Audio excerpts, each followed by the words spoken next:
Hi hello friends, good evening. Welcome back to బబర్ channel granny's kitchen. ఈరోజు healthy and tasty carrot rice ని ఎలా prepare చేసుకోవాలో చూద్దాం. ఈ రెసిపీ చేసి మీ కిడ్స్ లంచ్ బాక్స్ లో పెట్టండి. బాక్స్ ఎంటీగా వస్తుంది. డెఫినెట్ గా ట్రై చేయండి.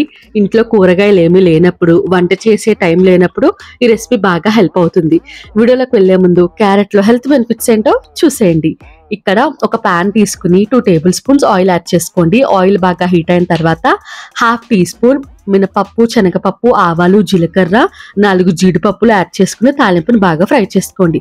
తాలింపు బాగా ఫ్రై అయిపోయిన తర్వాత 2 పచ్చిమిరపకాయలు, కొద్దిగా కరివేపాకు యాడ్ చేసుకోండి. మీకు ఇష్టమైతే ఉల్లిపాయ యాడ్ చేసుకోండి, ఇష్టం లేకపోతే స్కిప్ చేసేయండి. నేనైతే ఉల్లిపాయ యాడ్ చేయట్లేదు. గ్రేట్ చేసి పెట్టుకున్న 1/2 కప్ క్యారెట్ ని ఇందులోకి యాడ్ చేసుకుని మంటని లో ఫ్లేమ్ లో పెట్టుకుని 5 నిమిషాలు లో ఫ్లేమ్ లో కుక్ చేసుకుంటే క్యారెట్ పచ్చివాసన పోయి పర్ఫెక్ట్ గా క్యారెట్ కుక్ అవుతుంది. 5 నిమిషాల తర్వాత 1 కప్పు రైస్ యాడ్ చేసుకోండి. రాత్రి మిగిలిపోయిందన్నా పర్వాలేదు, లేకపోతే అప్పటికప్పుడు వండుకుని యాడ్ చేసుకున్నా పర్వాలేదు. మీ టేస్ట్ కి సరిపడా ఉప్పు, 1/2 టీ స్పూన్ మిరియాలు కూడా యాడ్ చేసుకోండి.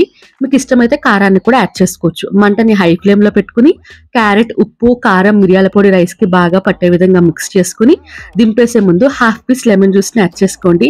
ఇది అస్సలు స్కిప్ చేయొద్దు, డెఫినెట్ గా యాడ్ చేసుకోండి. స్టవ్ ఆఫ్ చేశాక లెమన్ జ్యూస్ ని యాడ్ చేసుకుని బాగా మిక్స్ చేసుకుని ఇంకా లంచ్ బాక్స్ లోకి ట్రాన్స్ఫర్ చేసేసుకోవడమే. చాలా టేస్టీగా ఉంటుంది. ఒకసారి ట్రై చేయండి. హెల్తీకి హెల్త్, టేస్టీకి టేస్ట్, టైం కూడా మనకి బాగా సేవ్ అవుతుంది. డెఫినెట్ గా ట్రై చేసి ఎలా వచ్చిందో కామెంట్ సెక్షన్ లో కామెంట్ చేయండి. ఇటువంటి మంచి వీడియోస్ కోసం నా ఛానల్ ని సబ్స్క్రైబ్ చేసుకోండి.